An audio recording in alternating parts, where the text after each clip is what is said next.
Please allow me to introduce myself. I'm a man of wealth and taste.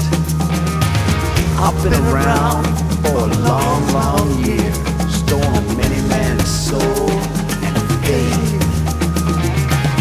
I was around when Jesus Christ had his moment of doubt and pain. Pleased to meet you.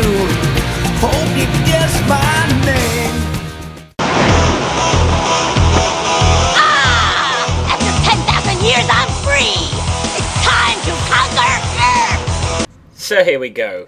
The only Illidan mission of the entire game, and it's actually pretty tough. Your objectives are to get Illidan to the Skull of Gul'dan, and you've also got to destroy the demon gate guarding the skull. While that's not too tough, you've also got to contend with 2 enemy bases sending troops to you.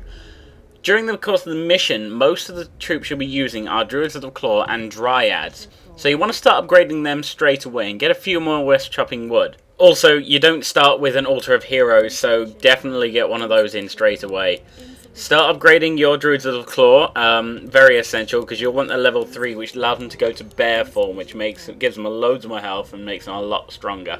But they can't use any spells. But it's fine if you get one of them to use Raw and then like all transform, or have half of them transformed at any one time, so you can still make use of their spells like Raw and Rejuvenation. Your first attack comes about a minute into it, and it's not too hard.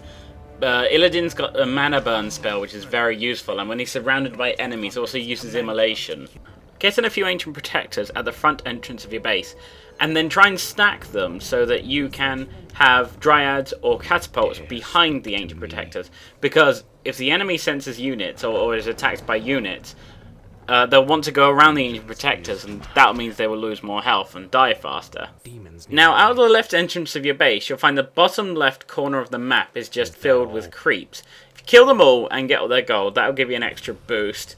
Also, there's a goblin merchant in the far left corner, where you can sell some of the items that these creeps will drop. Around the map, you'll also find a lot of other creeps, like the skeletons and the spiders and those squishy purple things. Nothing too important, except the ones around here, which you can kill quite easily, and some satyrs and treants that will drop at claws of attacks +6. These guys are just outside the north entrance of your base. Now that you've explored the area around your base a little bit, start getting in some more moon wells. You want to build about 5 more so you can have the full capacity on food. And as you know, they can heal your units, so set their healing ability to auto-cast, so whenever units walk past them, they're automatically healed. By the time you get your first attack by Doom Guards, you'll probably be in low upkeep. Hopefully you've been building some catapults.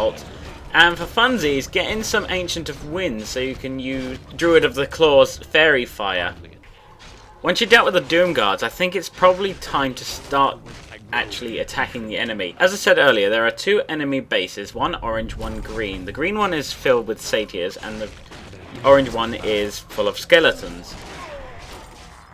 Now, you can take both of these down if you want to, but for mission completion's sake, the easiest thing to do is just take out one or the other. If you take out one or the other, then you'll only be getting attacked about half as much as you would be normally. And during the long period of respite from attacks, you can then go and get the Skull of Gul'dan. I'd suggest taking out the orange one first because it's easier, it's more spread out, and skeletons are generally easier to take down since they don't have loads of satyrs that have the mana burn ability. The mana burn ability is one that the satyrs love to use. And since your primary attacking units are things like bears and dryads, then you don't want them being attacked by mana burn too much. Don't forget that even though hunters aren't our primary attacking units in this level, they will make excellent cannon fodder.